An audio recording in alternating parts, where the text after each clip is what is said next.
আসিয়ার মৃত্যুতে আমরা সবাই শোকগ্রস্ত। একটা 8 বছরের শিশু, 3জন নরপশু দ্বারা ধর্ষিত হয়ে মৃত্যুবরণ করেছেন। এর চেয়ে তো লজ্জার আর কিছু নেই। কিন্তু সেই আসিয়ার মৃত্যুকে কাভারেজ করতে গিয়ে আমাদের মিডিয়াগুলো হারিয়ে ফেলেছে মিন্টু দাস নামের একজনের খুন হবার সংবাদটি। মিন্টু দাসের 14 বছরের কন্যা ধর্ষিতা হয়েছিলেন।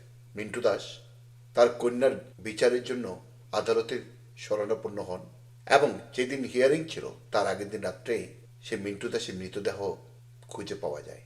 তাকে খুন করা হয়েছে, কিন্তু কোনো সংবাদ মাধ্যম সেটা নিয়ে কাভার করেনি। যেমনভাবে কাভার করেনি 5 বছরের শিশুকন্যা পূজাকে ধর্ষণে ব্যর্থ হয়ে যে নরপশুটা পূজার যৌনাঙ্গটাকে ব্লেড দিয়ে কেটে দিয়েছিলেন, যে পূজাকে সারা জীবন ক্যাথেড্রালটা বয়ে নিয়ে বেড়াতে হবে তার বেঁচে থাকার প্রয়োজনে, সে নরপশুটা জামিন পেয়ে যায় কিভাবে আমরা জানি না। যদি বলি যে বাংলাদেশের বিচারকগণ ঘুষের বিনিময়ে সেই নরপশুটাকে জামিন দিয়েছেন, তাহলে বলবেন যে আদালত অবমাননার।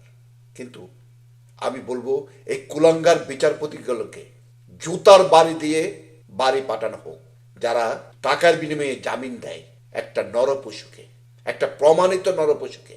কি আর বলবো, আমরা তো আছি সুৎখোর মহাজনের দেশে।